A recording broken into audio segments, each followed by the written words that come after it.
Selamat datang di channel Cik Gentar, jangan lupa subscribe dan klik tombol loncengnya, agar Cik Gentar bisa tumbuh besar dan tidak jadi anak kecil terus, terima kasih. Bab 387. Kamu tidak bisa membunuhku. Aku dari lembah Suanyue di barat daya. Jika kamu membunuhku, pemilik lembah kami pasti tidak akan membiarkanmu pergi. Tuan Buho menatap Hagen dengan ngeri dan berkata, "Mengancam saya?" Hagen mengerutkan kening. "Saya paling benci ancaman orang lain." Kemudian Tuan Buho ingin mengatakan sesuatu lagi, tetapi Hagen tidak memberinya kesempatan. "Jika dia mengambil foto, Tuan Buho langsung mati di depan Jiang tepat di bawah kaki Anda." Hagen membungkuk dan mengeluarkan ginseng berusia 1000 tahun di dada Tuan Buho, dengan sedikit senyum di wajahnya. Hagen menyingkirkan ginseng berusia 1000 tahun dan mengarahkan pandangannya pada Jiang Zhengzong. Merasakan tatapan Hagen, Jiang Zhengzong berlutut di tanah dengan plop. Patriark keluarga Jiang di ibu kota provinsi yang bermartabat, salah satu dari 4 direktur aliansi seni bela diri, pada saat ini, benar-benar berlutut di depan seorang pemuda berusia awal 20-an, dengan tatapan rendah hati berlutut. Semua orang memandang Jiang Zhengzong dengan mata yang aneh. Orang-orang dalam seni bela diri lebih baik mati daripada menyerah, tetapi pada saat ini, Jiang Zhengzong benar-benar berlutut untuk bertahan hidup. Tapi Jiang Zhengzong sama sekali tidak peduli dengan pandangan orang lain, dia hanya punya satu pikiran sekarang, yaitu bertahan hidup. Selama Anda masih hidup, Anda dapat berbicara tentang apa saja, jika semua orang mati, integritas macam apa yang ada untuk kentut? Saya mohon Tuan Chen untuk menyelamatkan hidup saya. Saya bersedia mendedikasikan semua bahan obat dari keluarga Jiang untuk Tuan Chen, banyak di antaranya berusia lebih dari 100 tahun. Jiang. Zhengzong memohon belas kasihan Hagen. "Aku adalah musuh yang membunuh putri dan putramu. Jika aku mengampunimu, bukankah kamu akan menemukan kesempatan untuk membalas dendam padaku?" Kata Hagen dengan senyum dingin. "Tidak, sama sekali tidak. Putra dan putri saya menyinggung Tuan Chen. Mereka pantas mati. Jika saya berani membalas dendam pada Tuan Chen, maka saya akan mati." Jiang Zhengzong mulai bersumpah, untuk bertahan hidup, dia apapun bisa dilakukan. Hagen mendengus dingin, orang seperti ini bahkan bisa mengabaikan putra dan putrinya sendiri, bagaimana dia bisa memiliki kredibilitas? Jika dia dibebaskan hari ini, dia akan membalas dendam pada dirinya sendiri besok. "Tuan Chen, Anda tidak bisa membiarkannya. Jiang Zheng ini kejam. Jika dia melewatinya, dia pasti akan membalas." Chi Feng buru-buru membujuk Hagen. "Aku punya ukuran." Hagen tersenyum sedikit, dan kemudian memandang Jiang Zhengzong, "Jika aku dikalahkan olehmu, maukah kau mengampuni hidupku?" Jiang Zhengzong terkejut, menatap Hagen dengan ngeri, dan hampir untuk berbicara apa yang harus dikatakan, tetapi melihat bahwa tangan besar Hagen akan jatuh dengan lambaian. "Tunggu sebentar." Saat Hagen hendak bergerak, Li Shoui tiba-tiba masuk dan menghentikan Hagen. Gulinger mengikuti dari belakang, melihat Suyuki dan Hagen baik-baik saja dan tanah penuh dengan mayat dari keluarga Jiang. Gulinger merasa jauh lebih nyaman. "Pavilion Master Li, mengapa kamu menghentikanku?" Hagen menatap Li Shoui dengan curiga dan bertanya.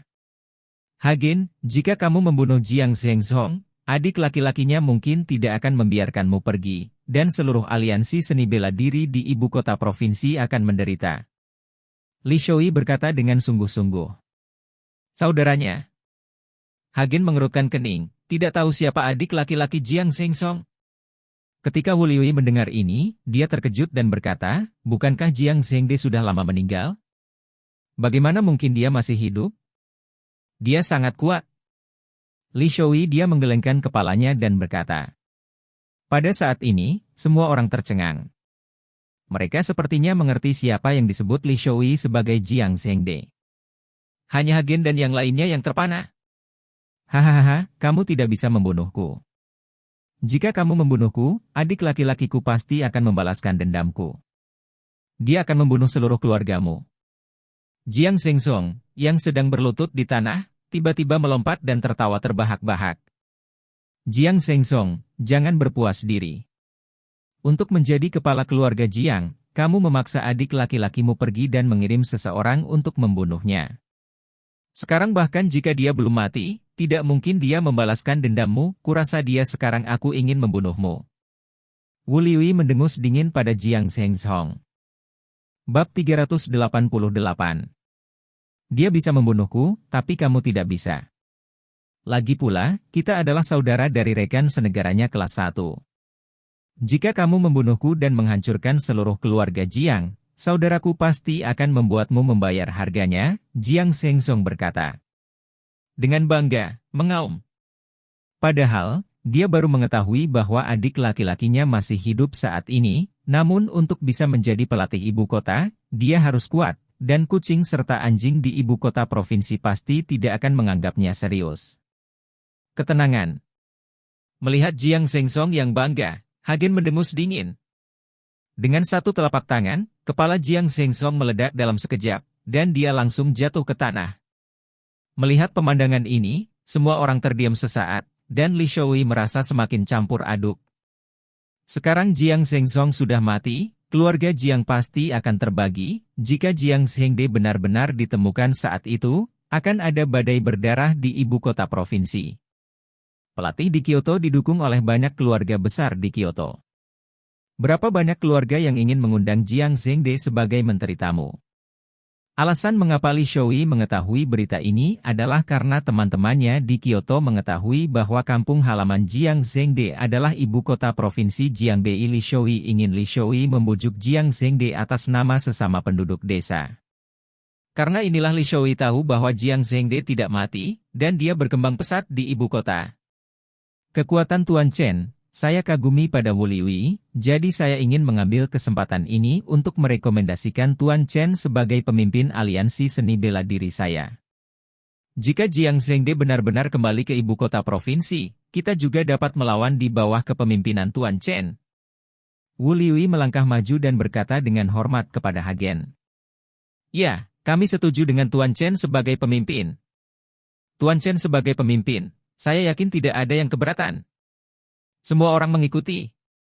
Lagi pula, kekuatan Hagen jelas bagi semua orang. Dengan orang yang begitu kuat yang bertanggung jawab, persatuan seni bela diri di ibu kota provinsi pasti akan terkenal, dan bahkan keluar dari seluruh provinsi Jiangbei. Melihat kerumunan, Hagen menggelengkan kepalanya sedikit dan berkata, saya tidak tertarik pada pemimpin aliansi manapun. Jika Anda tidak menyukainya, biarkan Chi Feng melakukan pemimpin aliansi. Jika ada yang salah dengan aliansi, saya, Hagen, pasti akan membantu. Tuan Chen. Chi Feng terkejut, dia tidak menyangka Hagen akan membiarkannya menjadi pemimpin persatuan seni bela diri.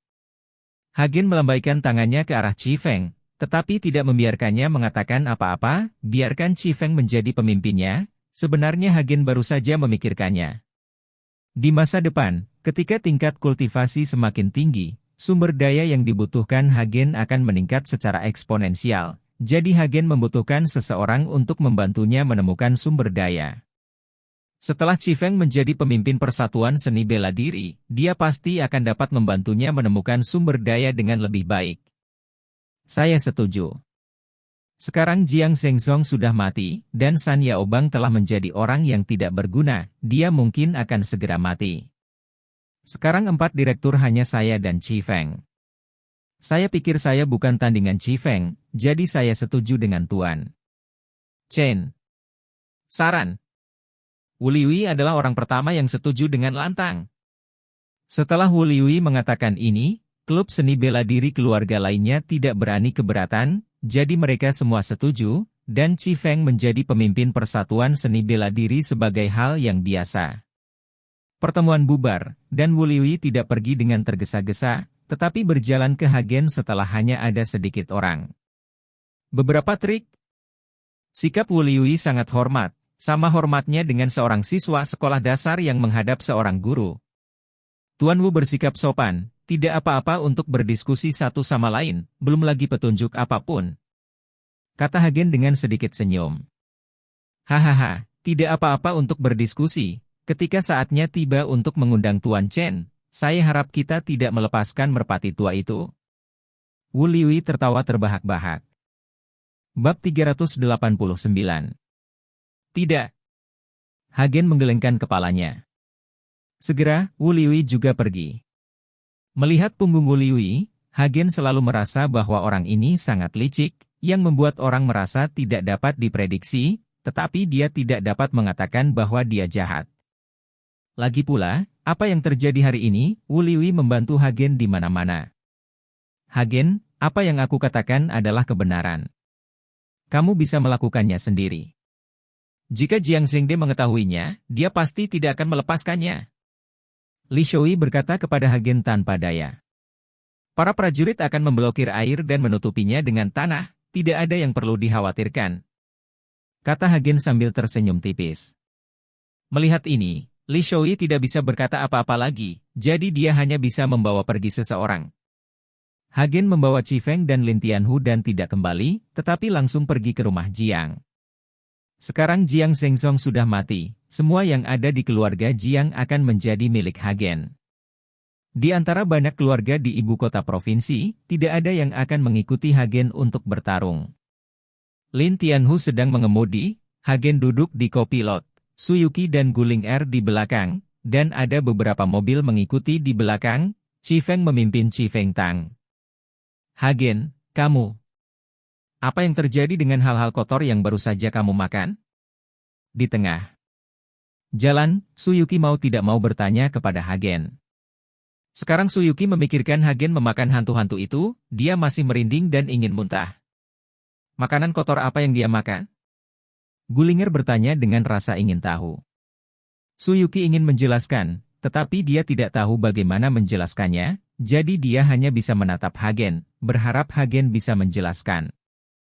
Hagen juga ingat saat ini, ketika dia melahap hantu, dia lupa bahwa Suyuki ada di sana, dan Suyuki pasti akan merasa jijik saat melihat pemandangan ini, mungkin dia akan takut saat melihatnya. Lalu hal kotor macam apa itu? Itu hanya teknik ilusi yang digunakan oleh penyihir itu. Apakah kamu benar-benar percaya bahwa ada hantu di dunia ini? Hagen pura-pura menjelaskan, lihat, aku tidak punya apa-apa di tanganku, dan aku bisa mengubahmu menjadi hantu segera. Seperti yang dikatakan. Hagen, kabut putih muncul samar di telapak tangannya, dan segera kepala hantu dengan gigi dan cakar jatuh pada Hagen memegangnya di tangannya, ini mengejutkan Suyuki dan Guling Er. Hagen membuka mulutnya dan menyedot kepala hantu itu ke dalam mulutnya, faktanya, ini semua ilusi oleh Hagen dengan energi spiritual, tetapi hantu yang dilepaskan oleh guru Busuo semuanya nyata. Lihat, itu semua palsu. Aku sedang mengubah belati untukmu. Hagen terus menjelaskan, dan segera ada belati di tangannya. Hagen mengisapnya dengan keras dan menyedot belati ke dalam mulutnya. Ini semua adalah ilusi kekuatan, kamu bukan seorang pejuang, jadi kamu tidak tahu. Aku tahu. Gulinger sepertinya mengerti. Jadi dia menjelaskan kepada Suyuki, Yuki, kamu bukan seorang pejuang, kamu mengetahui ini, Master kekuatan batin sejati dapat mengontrol Ki dan berubah menjadi bentuk, dan dapat mengubah berbagai objek sesukanya, tetapi semuanya palsu. Ketika Gulinger mengatakan ini, wajah Suyuki yang semula bingung menjadi sedikit percaya, mengangguk, oh, ternyata itu palsu. Melihat Suyuki mempercayainya, Hagen diam-diam menyeka keringat dinginnya. Kalau tidak, aku benar-benar tidak tahu bagaimana menjelaskannya kepada Suyuki. Sepertinya semuanya akan terlalu ajaib di masa depan, tidak bisa membiarkan Suyuki melihatnya lagi. Lin Tianhu, yang sedang mengemudi, tersenyum diam-diam. Jika Suyuki, yang Hagen tidak bisa jelaskan hari ini, mempercayainya, saya khawatir mereka berdua ingin bermesraan di masa depan, maka Suyuki akan memiliki dendam di dalam hatinya. Kenapa kamu tertawa? Menyetirlah dengan keras. Hagen memelototi Lin Tianhu. Sekelompok orang segera tiba di villa keluarga Jiang. Saat ini, tidak ada seorang pun di seluruh villa keluarga Jiang. Tampaknya orang-orang lainnya sudah mengetahui berita kematian tragis Jiang Zhengzong, dan mereka semua lari pergi tanpa jejak. Bab 390. Setelah turun dari mobil, Qi Feng melihat villa mewah keluarga Jiang, dan berkata kepada Hagen, Tuan Chen, Anda kebetulan tidak memiliki tempat tinggal di ibu kota provinsi. Villa ini dapat digunakan sebagai tempat tinggal Tuan Chen. Hagen mengangguk, tidak menolak, lagi pula, dia tidak bisa tinggal di rumah Gullinger selamanya, dan sekarang Suyuki ada di sini, Hagen bahkan lebih mustahil untuk tinggal bersama Gullinger. Melihat Hagen mengangguk setuju, Gullinger tidak tahu mengapa, tetapi merasa sedikit tersesat di hatinya, tetapi dia dengan cepat menyesuaikan diri dan memperingatkan dirinya sendiri dengan keras di dalam hatinya, Hagen adalah pria dari teman baikmu, Gullinger. Anda hargai dirimu sendiri. Berjalan ke villa, melihat dekorasi mewah dan barang antik itu, bisa dibayangkan betapa borosnya kehidupan Jiang Zhengzong. Hagen duduk dan mengobrol dengan Suyuki dan Gullinger di ruang tamu, menunggu Chi Feng menggeledah seluruh keluarga Jiang. Tapi tidak lama kemudian, seorang anggota Red Phoenix Hall bergegas mendekat, "Tuan Chen, Hall Master, tolong datanglah." Melihat tatapan cemas orang dari Red Phoenix Hall, Hagen tiba-tiba bangkit dan berkata, "Apa yang terjadi? Ada apa?" "Aku juga tidak tahu," jawab orang dari Chi Feng Tang. Hagen mengikuti orang-orang dari Scarlet Phoenix Hall, Suyuki dan Gullinger penasaran, jadi mereka juga mengikuti. Ketika mereka datang ke halaman villa yang terpencil, mereka melihat Chi Feng dan Lin Tianhu memimpin orang-orang di sekitar halaman, dengan kemarahan di mata mereka. "Chi Feng, ada apa?" Hagen bertanya pada Chi Feng. "Tuan Chen, lihat sendiri," kata Chi Feng ke sebuah kamar di halaman. Hagen melihat ke dalam ruangan, dan menemukan bahwa ada lebih dari selusin gadis yang dipenjara di dalam. Ketika gadis-gadis ini melihat Hagen dan yang lainnya, mereka semua panik dan berkerumun bersama, jelas ketakutan. "Apa yang terjadi?" Hagen mengerutkan kening. "Tuan Chen, saya hanya bertanya. Gadis-gadis ini semua ditangkap oleh Jiang Zhengzong, dan yang tertua baru berusia 18 tahun. Mengapa Jiang Zhengzong menangkap begitu banyak gadis?" Hagen bingung, bahkan jika Jiang Zhengzong Yu tidak perlu begitu banyak gadis jika Anda banyak berhubungan seks. Gadis-gadis ini tidak tahu mengapa mereka ditangkap, tetapi Jiang Zhengzong akan mengirim seseorang untuk memilih 2 gadis setiap hari, memandikan mereka dan mengirim mereka pergi. Gadis-gadis yang diusir tidak pernah kembali. Saya menduga ada sesuatu yang terjadi pada gadis-gadis itu. Mata Chi Feng penuh amarah. Sebagai seorang wanita juga, Chi Feng merasa simpati pada gadis-gadis ini, dan Suyuki dan Gullinger. Melihat gadis-gadis ini dikurung dan sangat ketakutan, semuanya mengertakkan gigi dengan marah. Alis Hagen terjalin erat, dan kata-kata Chi Feng tentang pertemuan tak terduga membuatnya merasa gelisah di dalam hatinya. Kirim seseorang untuk merawat gadis-gadis ini dengan baik, lalu kirim mereka pulang satu persatu. Kalian semua ikuti aku. Hagen keluar dari ruangan setelah selesai berbicara. Berdiri di halaman, Hagen sedikit menutup matanya, menggumamkan sesuatu, dan tiba-tiba tangannya lewat di depan matanya. Ketika Hagen membuka matanya lagi, ada jejak cahaya merah di matanya. Hagen melihat ke sekeliling villa, dan akhirnya melihat ke suatu tempat tidak jauh di barat daya. Di mata Hagen, dia melihat asap hitam mengepul dari tempat itu, dan kemudian mengembun menjadi awan hitam di udara, yang tidak akan menyebar untuk waktu yang lama. Kebencian yang begitu berat. Hagen menarik pandangannya, dan wajahnya menjadi sangat jelek. Dengan langkah cepat, Hagen langsung pergi ke barat daya, dan Chi Feng serta yang lainnya mengikuti dari dekat setelah melihat ini.